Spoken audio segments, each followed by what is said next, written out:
बिस्मिल्लाहिर्रहमानिर्रहीम।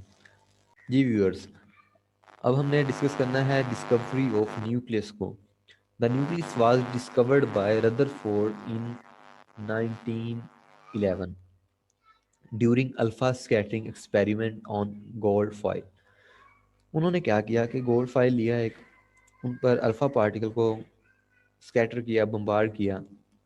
उन्होंने कुछ ऑब्जर्वेशन की, ठीक है। तो जो उसका आप देख सकते हैं डायग्राम है कि ये हमारे पास एक रेडियो एक्टिव सोर्स है, जैसे कि ब्लैक बॉडी होगी।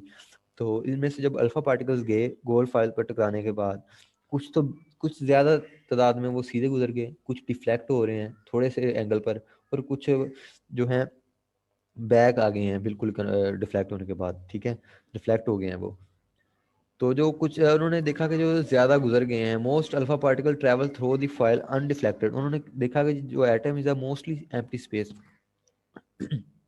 सॉरी, क्योंकि वो इतने ज़्यादा तो वो गुजर गए। उन्होंने ये जो इंटरप्रिटेशन की कि ये तो जो एटम होता है हमारे पास वो ज़्यादातर एम्प्टी स्पेस होता है, ठीक है। उसके बाद उन्होंने जब देखा कि some alpha particles are deflected by small angle, और जो कुछ हैं वो कुछ एंगल के साथ, थोड़े से एंगल के साथ डिफ्लेक्ट हुए हैं। उन्होंने देखा कि the nucleus is positively charged as it the alpha particle, कि अल्फा पार्टिकल में पॉजिटिव चार्ज था, और उन्होंने देखा कि जो न्यूक्लियस होता है हमारे पास वो भी पॉजिटिवली चार्ज होता है। और उसके बाद जो हमारे पास कुछ जो बिल्कुल ही वापस आ गए थे रिफ्लेक्ट होने के बाद, the on alpha particle travel back from the file these nucleus carries most of the atom's mass. उन्होंने इससे इंटरप्रेट ये किया कि जो हमारे पास न्यूक्लियस होता है वो एटम्स का जो ज़्यादातर हिस्सा है वो कैरी करता है। उसके बाद हम डिस्कस करते हैं एटॉमिक न्यूक्लियस को।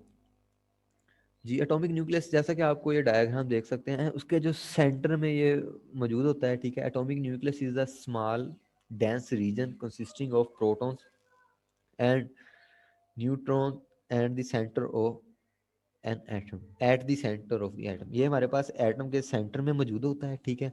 और इसमें दो चीज़ें होती हैं, एक प्रोटॉन और दूसरा न्यूट्रॉन होता है, ठीक है। तो ये प्रोटॉन और न्यूट्रॉन को शो किया गया, मैंने आपको इधर डायग्राम देख सकते हैं। ये कुछ 1 2 3 4 5 इस तरह ये न्यूक्लियस में हमारे पास प्रोटॉन और न्यूट्रॉन होते हैं, उनकी तादाद बराबर होती है। अब हम डिस्कस करते हैं एटॉमिक नंबर को।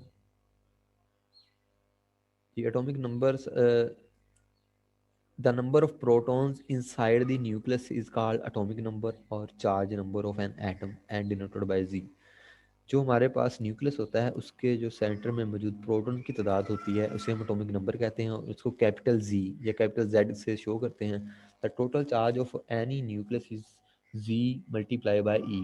ये चीज़ आप देख सकते हैं। हमारे पास ई क्या होता है? Charge of proton. अगर हम किसी भी न्यूक्लियस का टोटल चार्ज मालूम करना चाहते हैं तो प्रोटॉन के चार्ज को उसके एटॉमिक नंबर यानी नंबर ऑफ प्रोटॉन से मल्टीप्लाई करेंगे तो हमारे पास उसका टोटल चार्ज आ जाएगा। उसके बाद हमारे पास है mass number. The combined number of all the protons and neutrons in a nucleus is called mass number and denoted bye A, capital A. आपको पता, मैंने पहले बताया जैसे कि हमारे पास जो न्यूक्लियस होता है वो किस चीज़ का कम्बिनेशन होता है? प्रोटॉन्स और न्यूट्रॉन्स का, ठीक है। तो प्रोटॉन्स और न्यूट्रॉन की जो सम होता है, जो तादाद का सम होता है, उसे हम मास नंबर कहते हैं। और उसके बाद हमारे पास है neutron number. Neutron number, the number of neutron in a nucleus is called Newton number, and it is noted by capital N and given as N is equal to A minus Z। अगर हमें mass number दिया हो, atomic number दिया हो, तो हम neutron number भी मालूम कर सकते हैं। और इसी तरह इसको सेम चेंज भी कर सकते हैं अपनी, अगर इन तीनों में से अगर हमें दो चीज़ें दी हुई हैं तो हम तीसरे को इनमें से मालूम कर सकते हैं। जी, अब हम डिस्कस करेंगे representation of a nucleus. The nucleus of an atom is represented by its chemical name of an element. It is denoted by X, A और Z। हमारे पास मैं इधर शो करता हूँ, जैसा कि देख सकते हैं कि हमारे पास ये X है। X हमारे पास क्या होगा? ये एटॉमिक सिंबल होगा किसी भी जो हमारे पास केमिकल फार्मूला हम लिख रहे हैं किसी एलिमेंट का, उसका एब्रीविएशन होता है, ठीक है। उसके बाद मास नंबर हमारे पास क्या होगा? A, और जो हमारे पास एटॉमिक नंबर है वो Z। मास नंबर को हम हमेशा ऊपर लिखेंगे, ठीक है, और जी को हम नीचे लिखेंगे, ठीक है।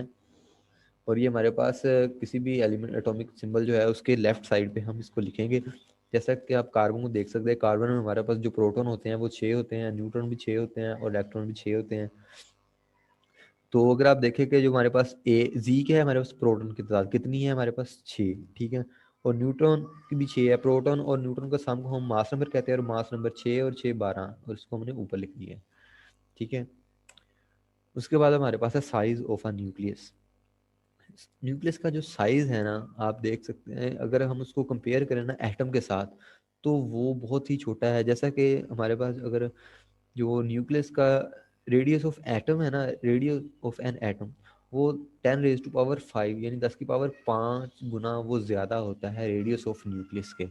तो the typical radius of atom of the order, जो हमारे पास एटम का जो रेडियस है तकरीबन वो 10⁻⁻10 मीटर है होगा। तो radius of a typical nucleus is 10⁻⁻15 metre, यानी -10 और -15। हमारे पास जो एटम का है वो 5 गुना ज़्यादा होता है उसके न्यूक्लियस के रेडियस के, अगर उसके साथ कंपेयर करें तो। जी नेक्स्ट हमारे पास nuclear force. Viewers, nucleus force that holds the nucleons together inside a nucleus is called nuclear force. जो न्यूक्लियॉन्स क्या होता है इसको हम नेक्स्ट डिस्कस करेंगे, लेकिन मैं आपको बता देता हूँ कि जो न्यूक्लियॉन्स, प्रोटॉन और न्यूट्रॉन को हम न्यूक्लियॉन्स कहते हैं, वो उनको जो फोर्स जोड़ के रखती है आपस में, ठीक है, होल्ड करती है, उसको हम कहते हैं न्यूक्लियर फोर्स।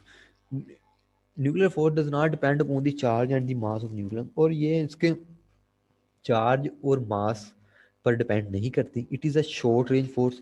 इसकी जो रेंज है वो बहुत ही थोड़ी होती है, ठीक है। It is very strong attractive force with in the range of 10⁻⁻15। और अगर इसको देखा जाए कि उसका जो रेडियस है हमारे पास वो 10⁻⁻15 है, और उसके हिसाब से ये जो फोर्स है वो काफ़ी स्ट्रॉन्ग होती है, अट्रैक्टिव फोर्स होती है, ठीक है।